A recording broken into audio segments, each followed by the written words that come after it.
اللهم صل وسلم وبارك على سيدنا محمد. ازيكم حبايبي؟ عاملين ايه؟ يا رب تكونوا بخير. رحت اجيب ملح ليمون، ادوني حبه صغننين قوي كده ب10 جنيه.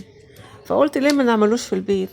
بيني وبينكم دي مش وصفتي، انا لقيت حد عملها، فبرضه دخلت على النت وبصيت فعملتها سهله جدا بمكونين اتنين بس، هتعمل لي ملح الليمون.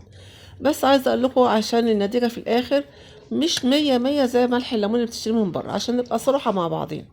تعالوا نخش على الفيديو نشوف عملنا ازاي ملح الليمون. في البداية هتجيبي 3 ليمونات، احنا عملنا كيس اللي هو زي ما انتم شايفين، كيس صغير ده خالص كده. انا قلت اجرب فيه بصراحة، فعصرت 3 ليمونات ونص. كان عندي نص زيادة، عصرت 3 ليمونات ونص. عصرته بالعصارة دي ليه بقى؟ علشان انا عايزة المية بتاعة الليمون، مش عايزة التفل، مش عايزة البذر، عشان ما يعمليش اعاقة كده وانا شغالة. تمام. لقيت ميه الليمون اللي حطيتها كانت زياده شويه، رحت كملت شويه بتاع معلقتين 3 كده. انا عايزاه يبقى عامل زي العجينه. بس كده خلاص، كده ملح الليمون خلص. مش معضله ولا حاجه، بس يعني اوفر بيني وبينك، احنا بنحتاجه في حاجات كتيره جدا، في الغسيل، الغسيل الابيض، في غسيل المواعين، في غسيل البوتاجازات، في غسيل الاستانلس. حلو جدا جدا، مش عمرك ما تستغنى عنه يعني. فقلت اجربه في البيت، هيبقى اوفر وارخص من اللي بنجيبه من بره. انا ب10 جنيه جبتهم، حاجه صغننه خالص، ما فيهاش لا تذكر يعني.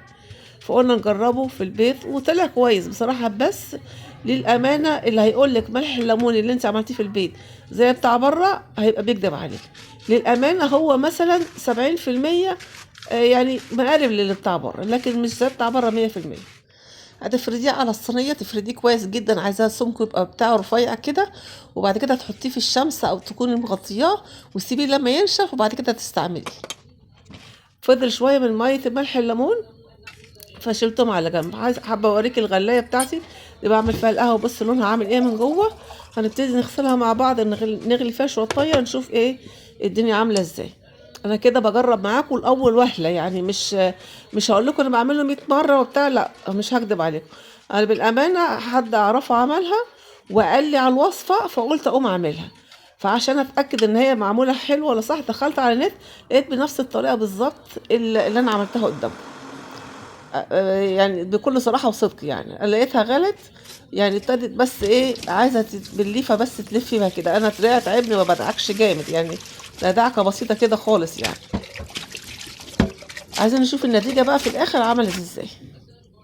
لا حلو، حلو. بس بأمانة ربنا مش 100 100، يعني 70% 80% زي بتاع بره. أكيد هو بيحطوا حاجة تانية بيخليه يعني. ده بقى بتاع بره بيبقى ناصع بياض قوي عن اللي احنا عاملينه. اه ده أبيض وده أبيض، بس ده ناصع البياض قوي عن اللي احنا عاملينه. بس بصراحة النتيجة حلوة معقولة، يعني مرضية.